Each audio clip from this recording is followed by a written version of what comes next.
We are continuing to monitor the tropics this weekend. Two separate disturbances, one off the southeast coast and another one down at the Atlantic that we are keeping our eyes on. We'll start closer to home. This disturbance off the coast, we've been watching it for a while. It does have a high chance of development over the next 2 and 5 days. The National Hurricane Center putting it at a 70% chance in the next 2 days. So it is expected to move away from the coast towards the northeast. So us in the southeast, we are not that concerned with this system. We should be watching maybe for some increased rainfall, especially up towards the Outer Banks, but no immediate impacts for us here in the Midlands. And I'll show you the spaghetti models for this path. Again, most of them taking it out to sea over the next couple of days. So for us here in the southeast, we're just going to watch this and see what it does, but not a huge concern. Now, something we are watching a little more closely, this is Tropical Storm Dorian, becoming much well formed over the last couple of hours or so. You can see the spin to it in the satellite imagery. We're also seeing more thunderstorms and convection pop up around the center of that storm. So it is slowly increasing in intensity as it makes its way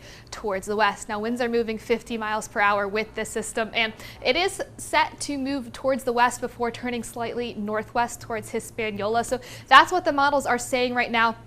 We do expect it to pass through the Windward Islands in the next couple of days and then eventually pass over Hispaniola. The intensity, though, is a little bit more up to debate. This is the current forecast for the National Hurricane Center, passing over the Windward Islands early to middle parts of the week as a tropical storm, then forming as a hurricane Category 1 by midweek, and then crossing over the Hispaniola, Dominican Republic towards the later parts of the week. Over in the Caribbean, we are watching some drier air and some heavy winds that could be a detriment to this storm. So we're going to keep an eye on this. Anyone in the Virgin Islands and the Caribbean in general does need to keep an eye on this storm as we watch and see what it does over the next couple of days. And we'll continue to give you all the latest details on air and online. For now, I'm News 19 meteorologist Danielle Miller.